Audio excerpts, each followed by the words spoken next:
In 1989, Capcom released their very first arcade to feature an American IP. Based off the feature film Willow, Capcom gave the IP new life in a different medium after a disappointing box office run. What's up, everybody? Welcome back to another episode of Arcade Economy, the series where we take a look at old arcade classics to determine just how much they cost to beat and how fair they were to your allowance.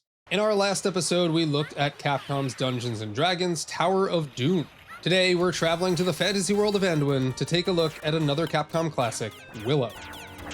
But before we get into that, we need to understand the machine, taking a look at the business logic that brought Willow to the arcade and the gameplay mechanics that had an impact on the video game industry. Was Willow just a cynical cash grab drafted behind a Hollywood movie, or a hidden Capcom gem?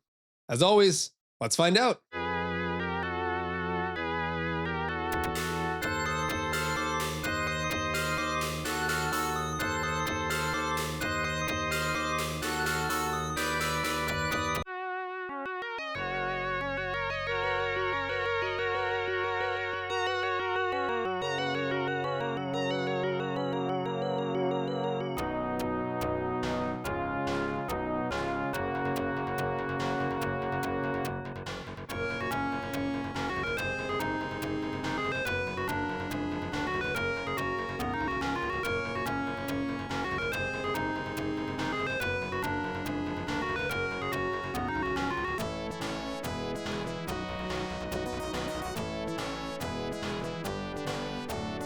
Willow.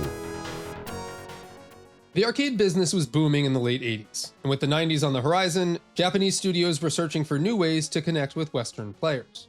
And they found their answer in licensing. Studios began snapping up rights to Western IPs, kicking off a trend that would generate massive revenue for the industry over the course of the next decade.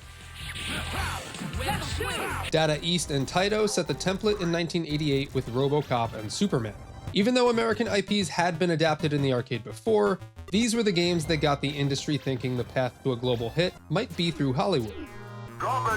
Game designer Yoshiki Okamoto agreed with this strategy, believing that while hardcore gamers loved Capcom's original creations, their characters were often a bit too niche to capture these broader, mainstream American audiences.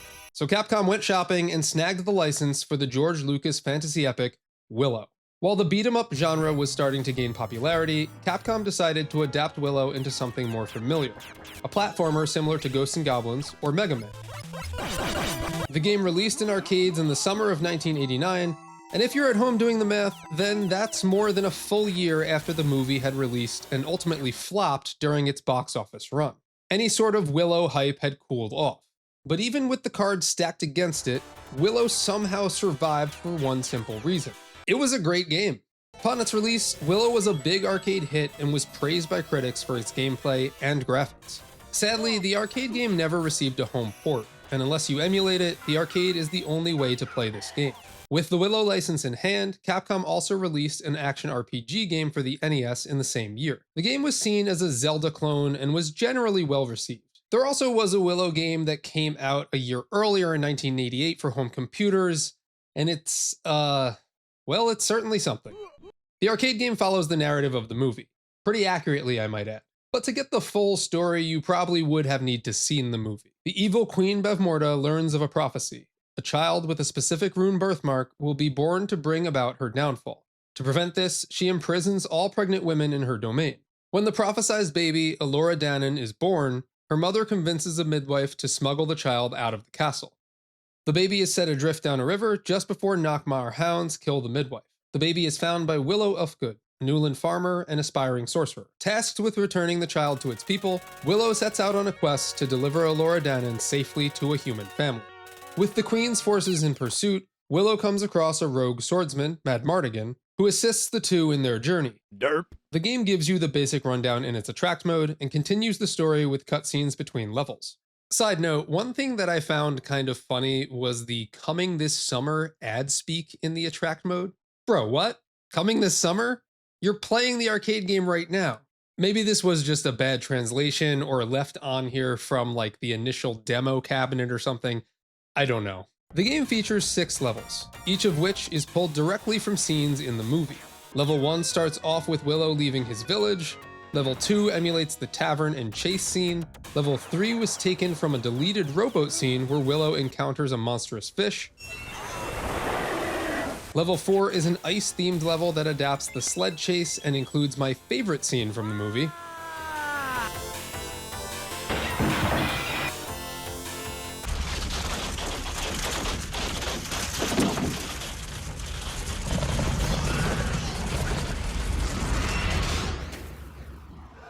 Honestly, when I got to this part in the game, I was wondering if they were going to include this, and it did not disappoint. Level 5 is the Battle of Tir Asleen Castle, and level 6 is the final assault on Queen Bavmorda's stronghold.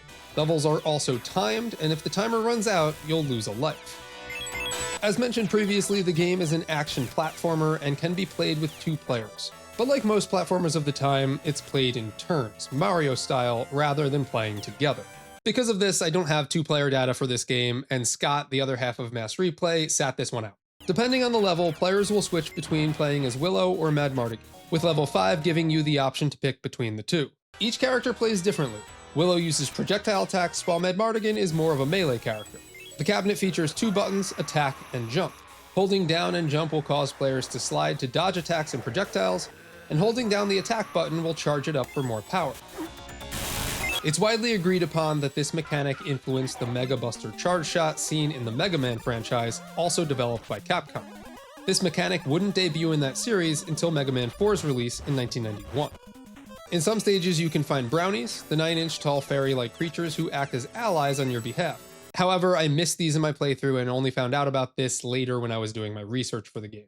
The game also has you collecting coins after opening chests and defeating enemies. Coins can later be used in shops to upgrade your abilities, increase your health, or buy temporary enhancements. The shop mechanic wasn't new for arcades. We had seen it before in games like Wonder Boy, but Willow did help popularize the mechanic, and it became a staple for future Capcom games like Dungeons & Dragons Tower of Doom. Madmartigan's attack upgrades give him more power and range, while Willow's give him a bunch of different magical abilities.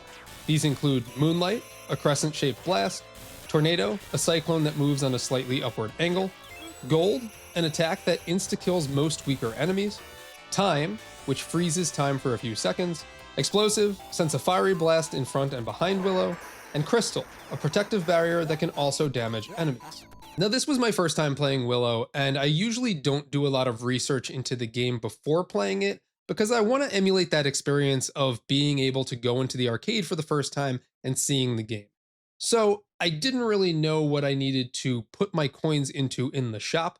Therefore, when I finished the game, I only got to the explosive upgrade for Willow, and I missed out completely on the crystal, so I didn't get to experience that in gameplay. It's also worth noting that when you upgrade your attack, your basic attack increases as well, and you can use all previous upgrades by releasing the button once your meter hits a certain color. When you die, the game doesn't allow you to immediately pick off from where you perished. You will get sent back to a checkpoint, although I do think that they are very generous with the amount of checkpoints per level. Still, it forces you to get good in order to progress onward. I think where players really might get stuck in Willow is if you get later into the game but haven't purchased enough permanent upgrades to progress. It just becomes a lot harder with the cards stacked against you.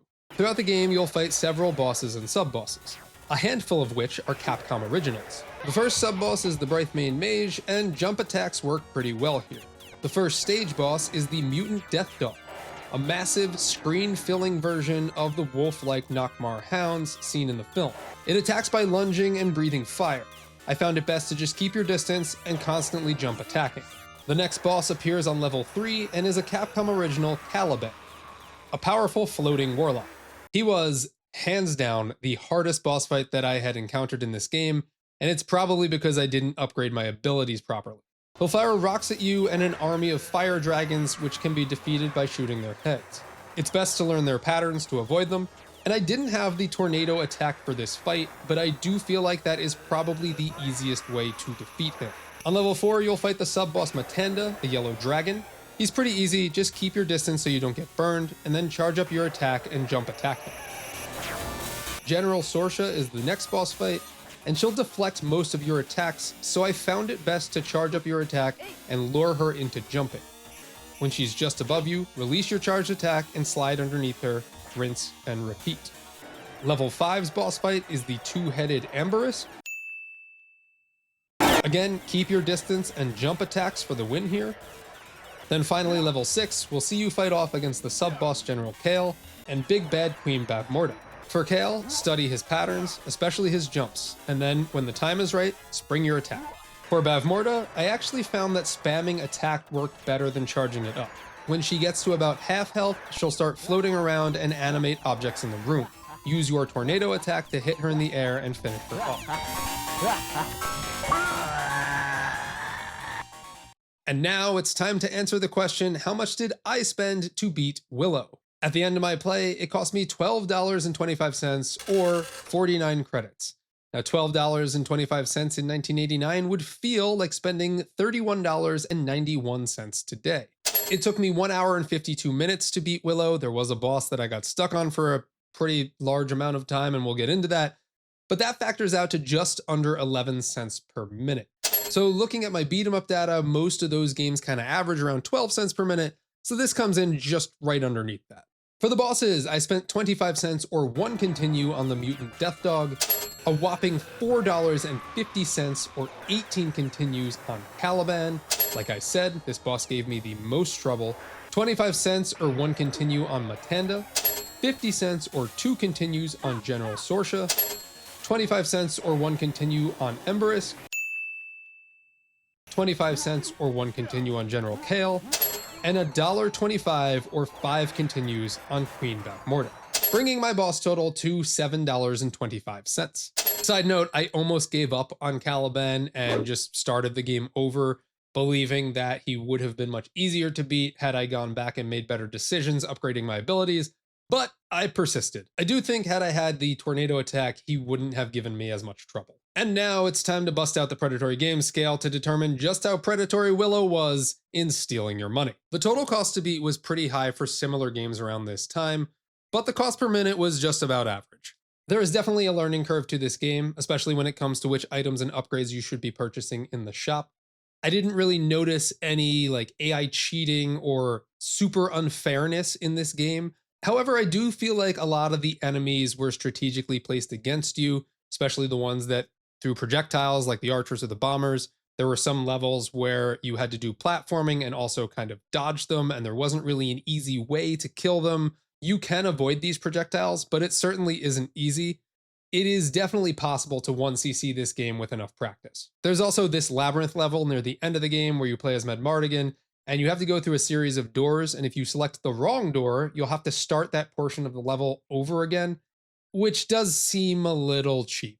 The game's pretty difficult until you get over that learning curve, but the gameplay feels exceptionally smooth and runs great. Visuals and graphics are really nice too. Pickups are mostly in the form of gold. I think there was maybe 1 or 2 times where I did notice a health potion drop, but the game really wants you to collect the gold and then spend that gold in the shop for items and upgrades. The continue system is not the worst that I've seen. Sure, you can't just quarter feed your way through the game. It does have this checkpoint system if you do choose to continue, which I feel is pretty generous, but you do run the risk of getting caught in a loop similar to the way that I did with Caliban if you don't upgrade your abilities properly. Overall fun factor, Willow is a great game, and it is the first time that I played this, the first time that I've actually explored a platformer on Arcade Economy, and a huge shout out to those who suggested it. I know there were a few of you who have been really vocal about this game, and I'm glad that I got to experience it. I had fun playing this one. It has aged exceptionally well, but this was not an easy game. The learning curve, difficulty and continue system, and some of the level design choices is what drove this up for me. So with all of that said and done, and throwing it into the Predatory game scale, I'm giving Willow an 8 out of 10. Willow. Next time on Arcade Economy, we're closing out our run on fantasy-themed games with Gauntlet Dark Legacy. This is a game that Scott and I have been playing on our Monday live streams, and now that we've completed it, we're giving it the Arcade Economy treatment, so be sure to check back for that video. If you'd like to support Mass Replay, you can do so by becoming a YouTube member or a patron on Patreon. Every supporter gets the chance to participate in content-themed polls, and if you're subscribed as a VIP viewer, you'll get access to all of my videos early and ad-free. You can also subscribe at the producer level and get your name shouted out at the end of our videos, just like Jake Weed, Tanner Trezza, and Pezmage. But just you being here supports me, so thank you so much. Now, before I sign off, I wanted to shout out some friends of the show over at Smodcastle Cinemas. That's Kevin Smith's movie theater. They are running a 37-hour movie challenge where you will get to write, shoot, edit, and then submit your film all in 37 hours. So if there's any filmmakers out there who would like to participate in this, I will leave a link in my description. That'll do it for me today. Thank you so much for watching. If you enjoyed this video, please give it a big thumbs up, and hopefully you'll see me on my next video. Thanks for watching.